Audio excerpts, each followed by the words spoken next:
Before that, I challenged him. I said, Lord, if you exist, I don't know you. I've never seen you. I've never felt you. You get 7 days to prove it to me. And in this confessional, he proved it to me.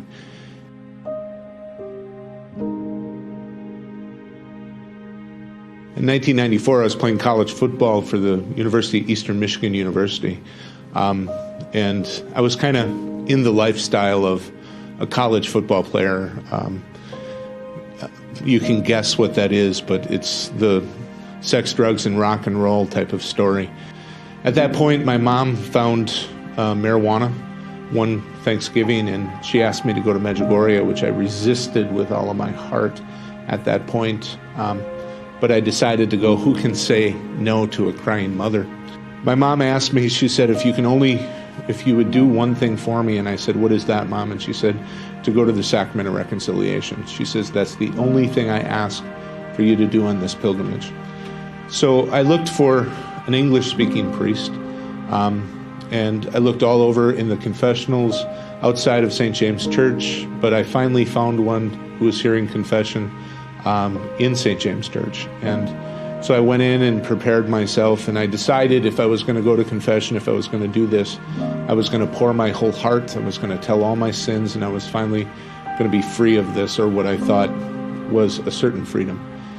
And in that confessional that day, I had a mystical experience. I told the priest my sins. I pictured this 80-year-old man, because I couldn't see him, with blood running down his ears because of my sins.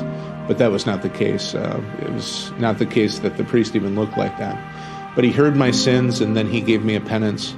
And during the words of absolution, God the Father of mercy, absolution phrase, I felt the presence of the Lord for the first time in my life. Before that, I challenged him. I said, Lord, if you exist, I don't know you. I've never seen you. I've never felt you. You get 7 days to prove it to me. And in this confessional, he proved it to me. And it felt like I was at the grate where this was my torso and this were my legs. I ended up like this, almost in a double hurdler stand. My legs pinned underneath me and my back against the confessional wall, and I couldn't move. I was 6'5", 330. I could bench press almost 500 pounds, squat almost 6, and I couldn't move. And I knew something was happening. And I felt a piercing of my heart, or like Jesus reached into my chest and pulled out my sins. And as soon as that happened, during the words of absolution, my body came back up and tears broke from my eyes, and the first thought was, oh my goodness, he's real.